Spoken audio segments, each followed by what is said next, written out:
conflict in you, your feelings for your new allies are growing stronger.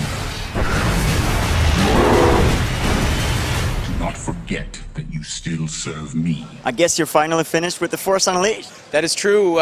We have finished the game. We've shipped it off for approval. I've taken about a week-long nap, and we're ready to get back out on the road and start telling everybody about the game and getting everybody as excited as we are about it. So you feel happy with the end result? I am so proud to be on this team with some really incredible team members who worked really hard on an amazing game that I think we're all proud of. And we set the bar very high for ourselves because we know that Star Wars fans set that bar high for them too. So we wanted to make sure that we achieved that, and we're all Star Wars fans too.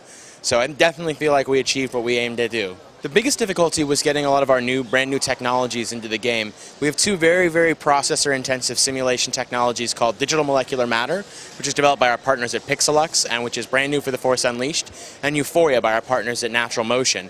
And so these are both very processor-intensive, very, very, very next-gen technologies. Euphoria is a simulation of the physical bodies of enemies in the world, the way they flail around, they break their fall by putting their hands down, so they grab onto anything to keep themselves safe. And DMM is the way that the physical world is simulated. So you have metal that bends like metal, wood that breaks like wood.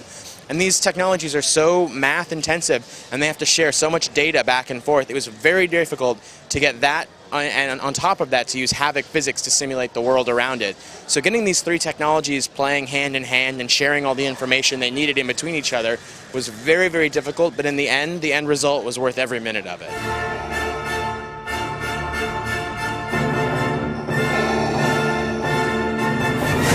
Not afraid that the gamers, when they play it, they won't notice all these little details? Actually, in a lot of ways, I hope they don't notice those little details, because what those details should do is to add up to create a world that's incredibly authentic and feels very real.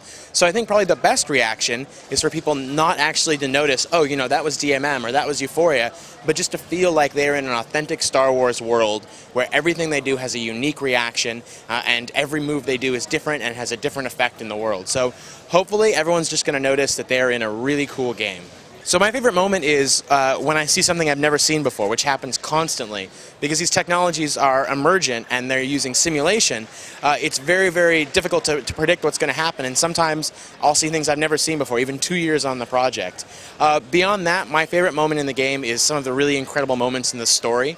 Some of these really big twists that really sort of change the way I think about the whole Star Wars saga as a whole, and really just turn some things on their heads. So I'm really excited to see how Star Wars fans are gonna enjoy the story.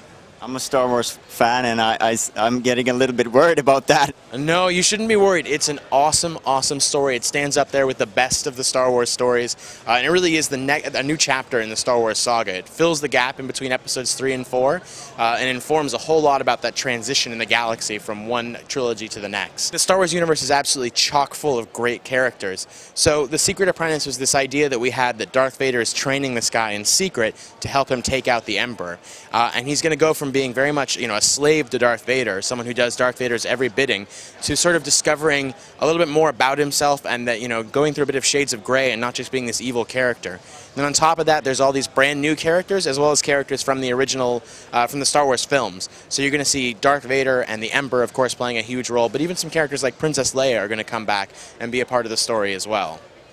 So obviously you worked very hard on the technology and the engine and everything like that. Yeah. So the natural question is, will you reuse that in another game, or? Oh, I don't think we've thought much about that yet. We were just thinking about making sure this gets out and makes the splash that it really deserves at this point. That said, we definitely worked hard on it, and we definitely love this world that this new vision of the Force that we've created. So I'll just leave it at that. We definitely love it. Thank you very much for your time. Absolutely, thank you.